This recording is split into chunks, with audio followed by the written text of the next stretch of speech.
Assalamualaikum warahmatullahi wabarakatuh. Innal hamdalillah nahmaduhu wa nasta'inuhu wa nastaghfiruh min syururi anfusina wa min sayyiati a'malina. May yahdihillahu fala mudhillalah wa may yudlil fala hadiyalah. Asyhadu an la ilaha illallah wahdahu la syarikalah wa asyhadu anna Muhammadan abduhu wa rasuluh la nabiyya ba'dah la haula wala quwwata illa billah amma ba'd.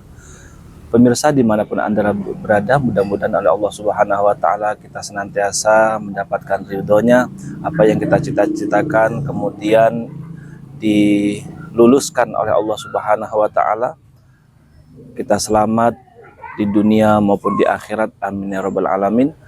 Dalam kesempatan kali ini kita sedikit membahas makna daripada surah Al-Fatihah untuk yang pertama, di mana yang kita gunakan sebagai acuan adalah tafsir Jalalain. Ini yang disusun oleh Al-Imam Jalaluddin Muhammad bin Ahmad Al-Mahali dan Al-Imam Jalaluddin Abdurrahman bin Abu Bakar As-Suyuti.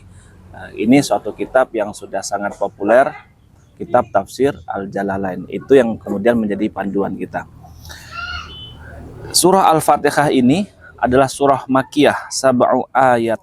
Jadi surah Al-Fatihah berjumlah 7 ayat, dia merupakan Makkiyah.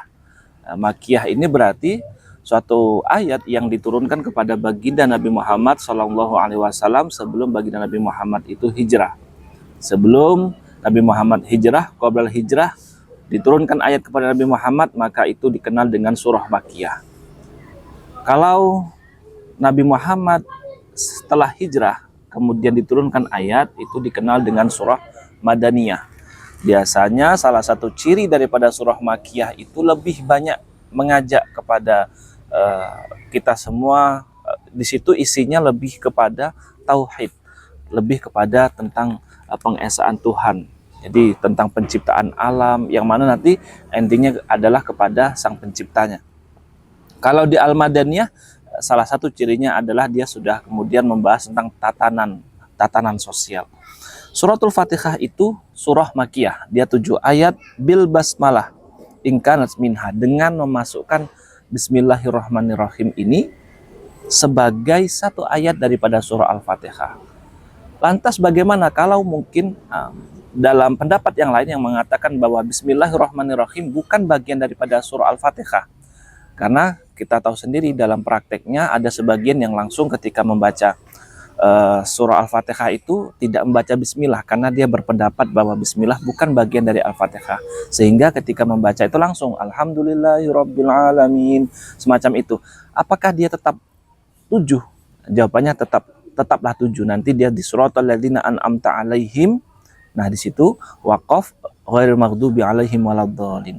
Jadi walaupun misal kalau kita menjadikan bismillahirrahmanirrahim sebagai satu ayat dari Al-Fatihah, maka nanti ghairil maghdubi alaihim waladdallin itu jatuhnya satu ayat sehingga berjumlah 7.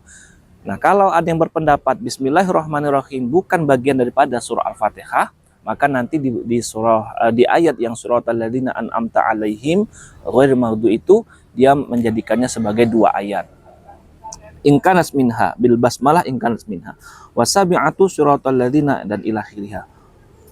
Maka wa illam takun minha fasabi'atu ghairil maghdubi ila akhirih. Karena apabila kemudian dia tidak menganggap bismillah merupakan bagian daripada surah Al-Fatihah, maka ghairil maghdubi alaihim waladdallin itu merupakan satu ayat tersendiri.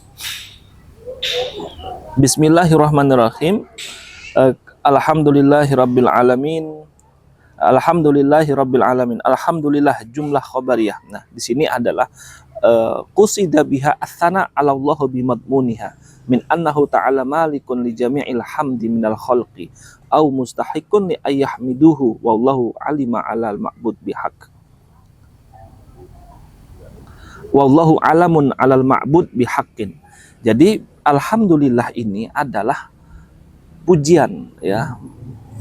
Tujuannya adalah memuji kepada Allah Subhanahu wa taala dengan segala kandungannya. Dan Allah Subhanahu wa taala adalah pemilik daripada seluruh pujian yang ada. Min annahu ta'ala malikun li jami'il hamdi minal khalqi. Ini bahwa Allah Subhanahu wa taala adalah sang pemilik seluruh pujian dari makhluk.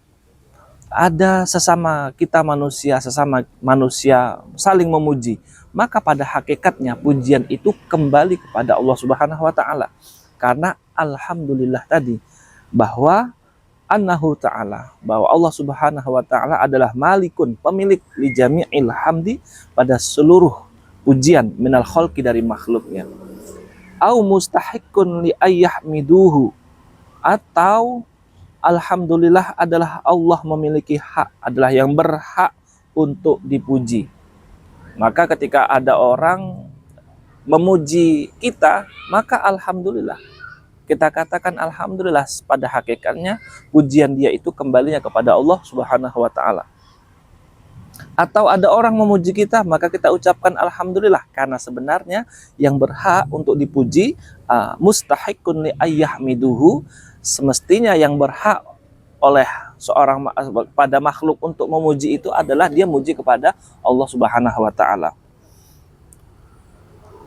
Rabbil alamin ay malik jami'il khalqi minal insi wal jin. Nah, ini Tuhan alam semesta, yakni yang sebagai seorang pemilik, seorang raja daripada seluruh makhluk. Makhluk itu berarti mencakup minal insi wal jin wal malaikat wa dawab wa ghairihim, manusia, jin, malaikat, hewan, dan selebihnya, semuanya. Maka ada khalik, ada makhluk, ada sang pencipta, ada yang diciptakan, khalik dan makhluk. Maka setinggi apapun misal kemudian kita memuji kepada baginda Nabi Muhammad, setinggi apapun kita memuji baginda Nabi, anta syamsun, anta badrun, atau pujian yang bagaimana, tetap kapasitas atau level daripada baginda Nabi itu adalah seorang makhluk, Allah sebagai sang khalik. Maka tidak bisa kemudian disetarakan. Setinggi apapun kita memuji baginda Nabi, maka baginda Nabi adalah makhluk, Allah Subhanahu wa taala sebagai sang khalik. Jadi khalik sang pencipta, Allah Subhanahu wa taala, makhluk adalah yang diciptakan oleh Allah Subhanahu wa taala, mencakup manusia, bangsa jin, malaikat, hewan, dan selain. Wa kullun minha yutlaqu alaihi alam, yuqalu alamul ins wa alamul jin ila ghairi dzalika. Kemudian alhamdulillah, segala puji bagi Allah Subhanahu wa taala. Tadi kita memahami bahwa artinya adalah Allah lah pemilik daripada seluruh pujian yang ada dari seorang makhluk. Makhluk memuji kepada sesamanya, maka ketahuilah itu adalah memuji kepada Allah Subhanahu wa taala, kembalinya kepada Allah. Atau ada seorang makhluk sesama kita saling memuji, maka sebenarnya yang berhak untuk dipuji oleh kita semua adalah Allah Subhanahu wa taala. Alhamdulillah Rabbil alamin, sebagai Tuhan, sebagai raja daripada seluruh alam semesta, seluruh makhluk.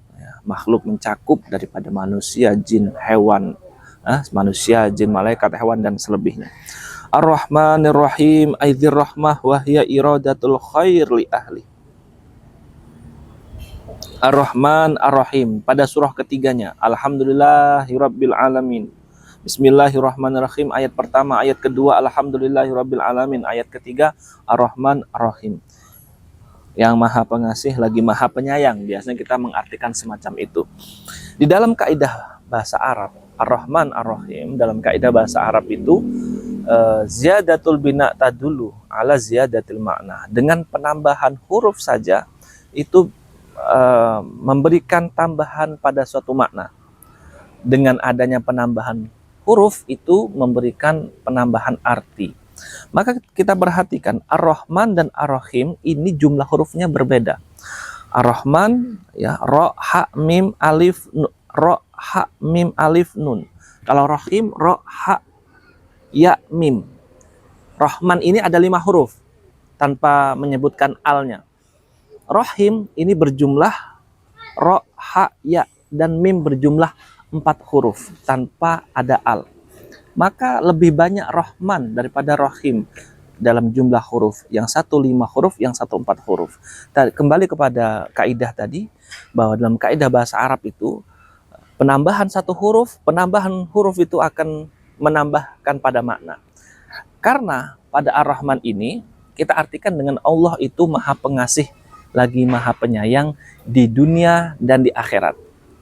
Di dunia dan di akhirat. Di dunia ini siapapun dia akan mendapatkan pancaran dari rahmatnya Allah Subhanahu wa taala. Kenapa? Baik orang itu menyembah kepada Allah ataupun tidak, dia akan mendapatkan rahmat dari Allah Subhanahu wa taala karena Allah memiliki sifat Ar-Rahman.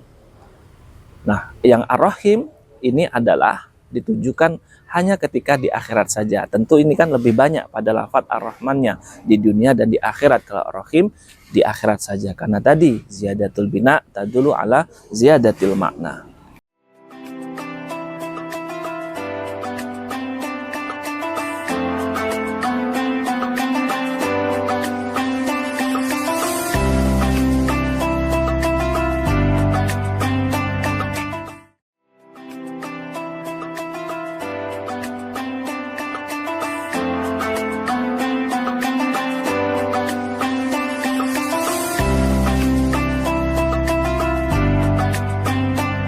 Baik pemirsa, kita kembali lagi di Lensa Kolbu. Di segmen kedua kita membahas tentang memahami ya. Kita mencoba untuk memahami daripada suratul Fatihah yang berjumlah 7 ayat atau dikenal dengan Sab'ul Mathan. Sab'ul Mathan. Kita sampai kepada lafaz Ar-Rahman, Ar-Rahim.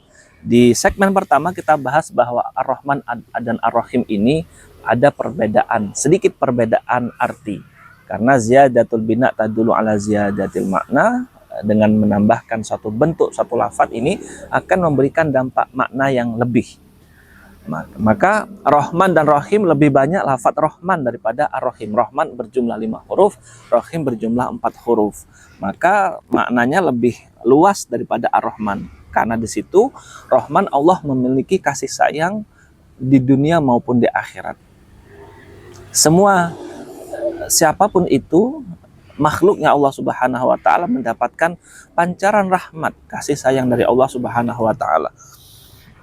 Baik makhluk itu, baik hamba itu menyembah kepada Allah, dia taat kepada Allah ataupun tidak, dia membangkang kepada Allah Subhanahu wa taala, membangkang nih. Membangkangnya dalam praktek mungkin dia tidak mengerjakan apa yang sudah menjadi perintah. Nah, itu berarti dia membangkang. Tetap dia akan mendapatkan rahmat dari Allah Subhanahu wa taala. Karena Allah bersifatan Ar-Rahman, tetapi Allah bersifatan Ar-Rahim hanya di akhirat saja nanti yang memperoleh daripada kasih sayang dari Allah Subhanahu wa taala. Ada yang khusus hanya di akhirat saja, yakni Ar-Rahim. Apa itu rahmat? Ini tadi kita sebutkan rahmat dari Allah Subhanahu wa taala. Rahmat kita artikan dengan rahmat, rahmah, ya, kasih sayang. Wahya iradatul khair li ahlihi. Ya, ini mengharapkan kebaikan. Rahmat itu, kasih sayang itu mengharapkan kebaikan. Jadi kalau kita memiliki kasih sayang terhadap seseorang, kita senantiasa berharap orang itu akan selalu menjadi pribadi yang baik. Nah, itu karena iradatul khair li ahlihi, mengharapkan, menginginkan suatu kebaikan kepada pemiliknya. Kita menyayangi seseorang, maka kita berharap orang tersebut akan senantiasa mendapatkan hal-hal yang baik, senantiasa berubah menjadi pribadi yang lebih baik. Nah, itu iradatul khair, makna daripada Ar-Rahman. Maliki yaumiddin, Maliki yaumiddin, yang sebagai yang menguasai hari pembalasan, yaumiddin.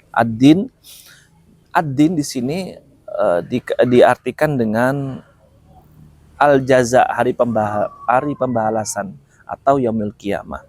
Maliki yaumiddin, yang menuhani, yang menguasai daripada hari pembalasan. Hari pembalasan itu adalah hari kiamat. Di dalam membaca ini ada yang membacanya dengan Maliki yaumiddin, ada yang membacanya dengan Maliki yaumiddin. Kalau kita terbiasa dengan membaca mimnya, setelah mim terdapat alif panjang, Maliki yaumiddin. Namun sebagian guru kita juga ada yang membacanya dengan Maliki yaumiddin. Itu sah-sah saja. Dan itu ada jalur sanadnya. Yaumiddin, ad-din diartikan dengan al-jaza, pembalasan, yakni yang dimaksud adalah yaumil qiyamah. Begitulah pemirsa bahwa di dalam memahami ayat Al-Quran itu kadang dia Misal di sini ad-din kita sering pahami ad-din itu adalah agama kan. Ad-din adalah agama. Tetapi kadang dalam satu lafadz lain dia tidak diartikan semacam itu. Al-khair. Misalnya al-khair kita sering artikan dengan kebaikan, tapi dalam satu lafadz, dalam satu susunan kata dalam Al-Qur'an terkadang dia diartikan dengan arti yang lain. Nah, misalnya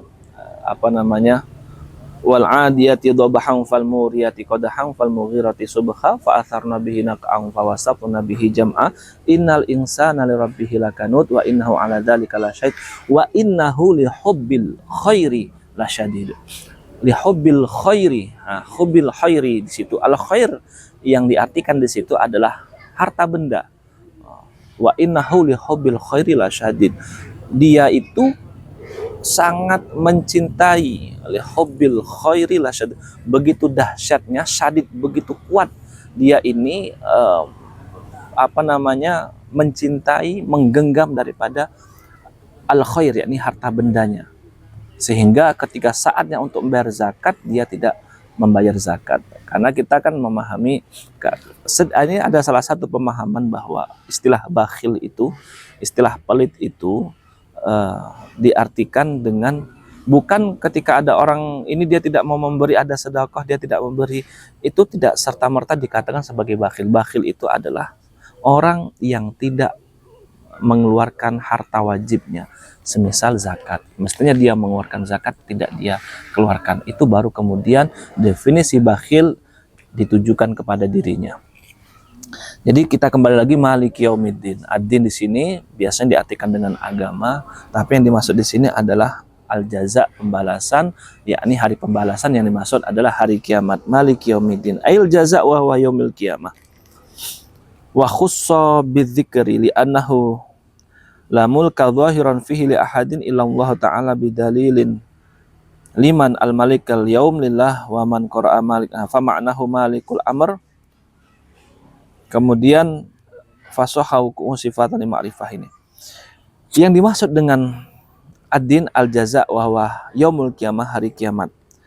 Wa khussa bidzikri li annahu la mulka dhahiran fihi li ahadin illallah taala. Kenapa kemudian disebutkan yaumiddin, hari pembalasan itu, ini kemudian dikhususkan untuk disebutkan karena tidak ada kepemilikan, tidak ada kekuasaan pada waktu itu, tidak ada seseorang pun yang memiliki kekuasaan, tidak ada seseorang pun yang memiliki kepemilikan la mulka dhahiran fihi illallah taala, kecuali Allah Subhanahu wa taala.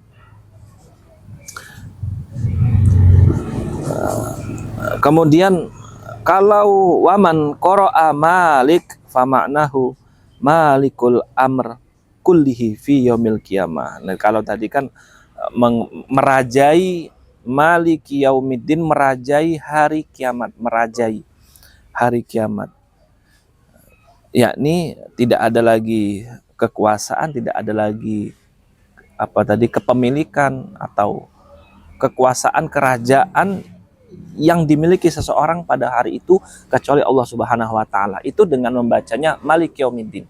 Kalau kemudian dibaca maliki yaumiddin dengan mim, setelah mim ada alifnya, tadi kan kita sebutkan bahwa cara membacanya ada yang maliki yaumiddin, ada yang cara membacanya maliki yaumiddin dengan dipanjangkan huruf mim.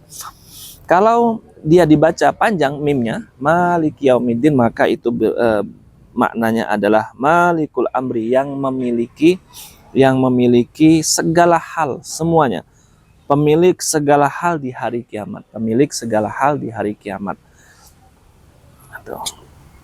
Iyyaka na'budu wa iyyaka nasta'in. Lanjut kita kepada ayat yang kelima. Iyyaka na'budu wa iyyaka nasta'in ini perlu diperhatikan karena suratul Fatihah merupakan rukun daripada sholat, maka kita harus benar-benar belajar di dalam membacanya agar kemudian bacaan kita ini sesuai. Karena dalam surah Al-Fatihah ini tidak boleh kemudian ada satu huruf yang dihilangkan, tidak boleh ada satu tasdid yang dihilangkan. Iyyaka na'budu ini terdapat tasdid pada huruf iya-nya. Iyyaka na'budu wa iyyaka nasta'in. Aina khusuka bil ibadah min tauhidin wa ghairihi wa natlubu al ma'unah ala ibadah wa ghairiha. Artinya adalah kami mengkhususkan kepada Engkau ya Allah terhadap ibadah kami. Ibadah-ibadah, penyembahan-penyembahan apa yang kami lakukan ini semuanya kami khususkan, kami spesialkan kepada Engkau. Nah, baik itu pentauhidan ataupun yang lain, pengesaan dan ibadah-ibadah yang lain. Maka kami khususkan itu semua kepada Engkau. Wa natlubu al-ma'una 'alal ibadah wa ghiriha, dan kami memohon pertolongan al-ma'unah 'alal ibadah wa ghiriha. Kami memohon pertolongan terhadap ibadah yang kami lakukan dan yang lain-lainnya. Iyyaka na'budu wa iyyaka nasta'in. Hanya, kalau singkatnya kita artikan dengan hanya kepada Engkau kami menyembah, wa iyyaka nasta'in, dan hanya kepada Engkau kami meminta pertolongan. Aina khusuka bil ibadah, kami khususkan ibadah kami ini kepada Engkau ya Allah, baik itu isinya pengesaan kepada Engkau, tauhid ataupun ibadah-ibadah yang lain. Wa natlubu al ma'unah 'alal ibadah wa ghiriha, dan kami memohon pertolongan kepada Engkau ya Allah atas ibadah yang kami lakukan. Kami minta pertolongan, kami mohon pertolongan kepada Engkau terhadap agar kami ini kemudian mudah untuk mengerjakan ibadah. Kami mohon pertolongan terhadap ibadah-ibadah kami dan yang lain. Iyyaka na'budu wa iyyaka nasta'in, hanya kepada Engkau kami menyembah, wa iyyaka nasta'in, dan hanya kepada Engkau kami meminta pertolongan.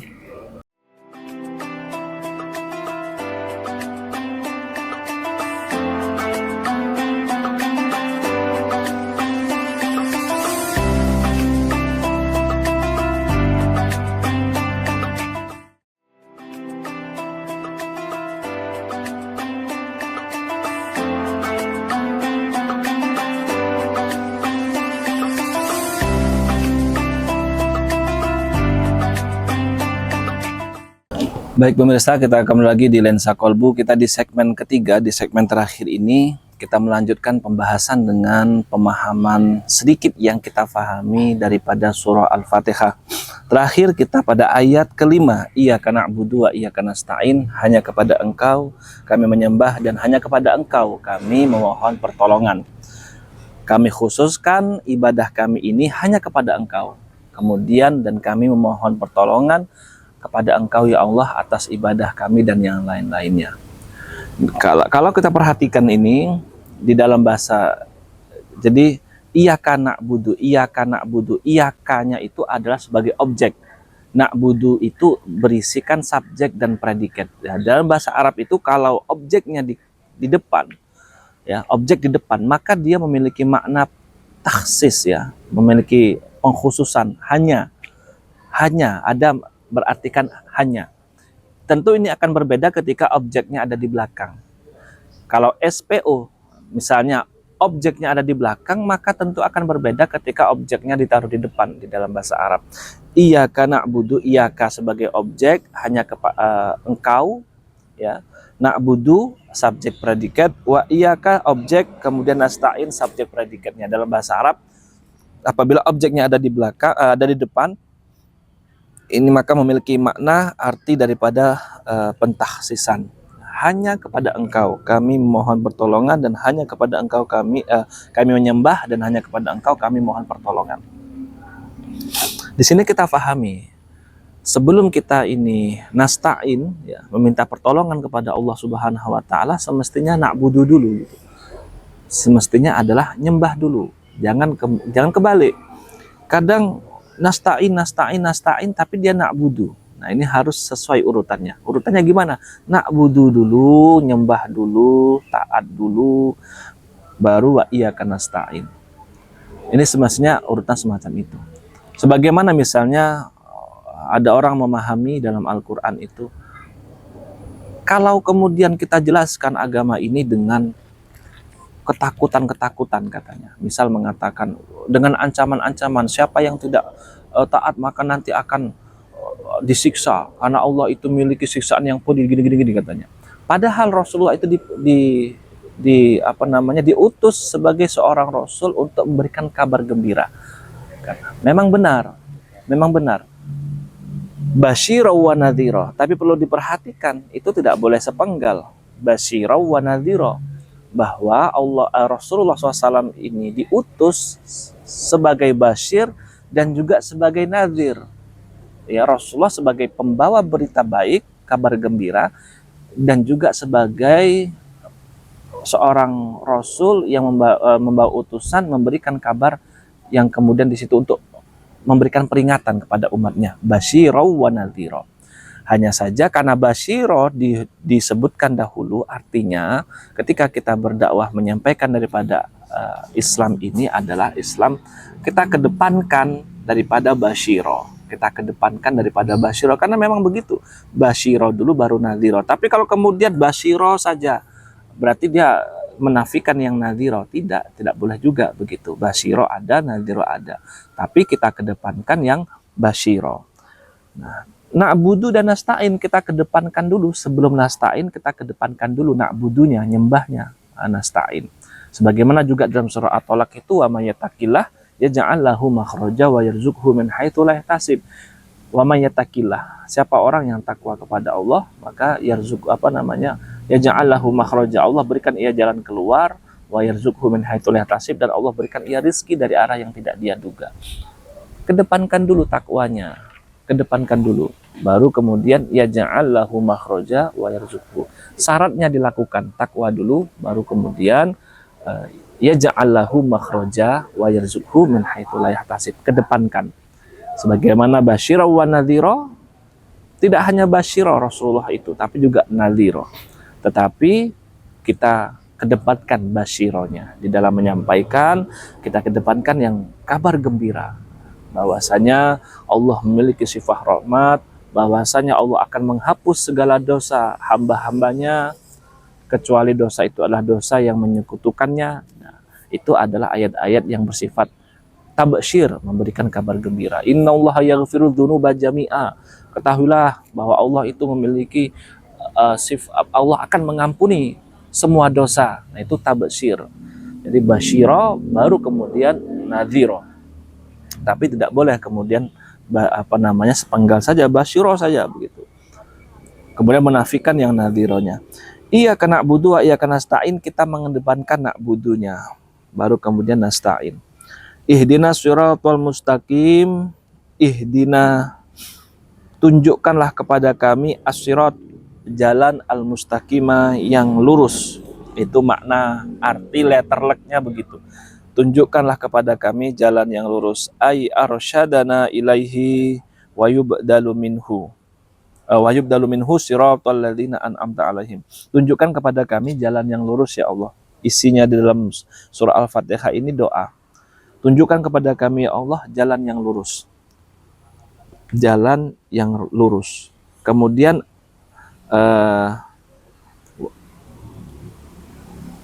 apa itu jalan yang lurus? Siratal ladzina an'amta alaihim ghairil maghdub alaihim waladdallin. Tunjukkan kepada kami ya Allah jalan yang lurus. Ay arsyadana ilaihi wa kemudian arsyadana ilaihi. Tunjukkan kepada kami. Tunjukkan kepada kami Allah jalan yang lurus. Atau arsyidna ilaihi. Tunjukkan kepada kami jalan yang lurus. Apa jalan yang lurus itu? Siratal mustaqim itu apa? Jalan yang bagaimana? Maka dikatakan siratal ladzina an'amta alaihim.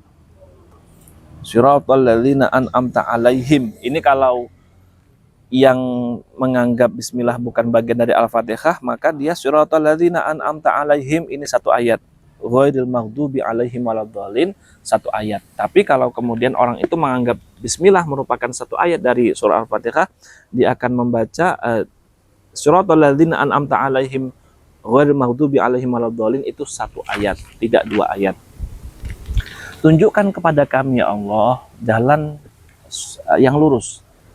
Apa jalan yang lurus itu? Siratal ladzina an'amta alaihim, yakni jalan orang-orang yang telah Engkau berikan nikmat kepada mereka. yang mana mereka tidak engkau benci, tidak engkau marahi, tidak engkau benci, yang tidak mendapatkan amarahmu. Dan juga mereka bukan jalannya orang-orang yang tersesat. Tunjukkan kepada kami, ini pada ayat ke-6-nya, ihdinas siratal mustaqim, berikan kami hidayah terhadap sirat al-mustaqim, jalan yang lurus. Apa itu jalan yang lurus? Yakni jalannya orang yang telah engkau berikan nikmat kepada mereka, dan mereka itu tidak mendapatkan amarah dari engkau. Ghairil maghdubi alaihim waladdallin, dan mereka bukan, dan jalan itu bukan jalannya orang-orang yang tersesat. Berarti tentu ini Siratal Mustaqim ini adalah, ini sangat penting sekali, berarti ada contoh sebelumnya. Ada contoh sebelumnya. Di atas kita ini ada yang sudah memberikan contoh bagaimana Siratal Mustaqim itu. Maka sangat salah satu yang bisa kita pahami adalah kita mungkin tidak bisa mencapai pada suatu taraf, suatu tingkatan kecuali dengan mengikuti apa yang sudah diberikan contoh oleh pendahulu kita. Maka tadi dikatakan Siratal Mustaqim, yakni siratal ladzina an'amta alaihim, pendahulu kita yang sudah diberikan nikmat oleh Allah Subhanahu wa taala. Jalan mereka ini siratal ladzina an'amta alaihim, bukan yang maghdubi alaihim dan bukan yang dhalin.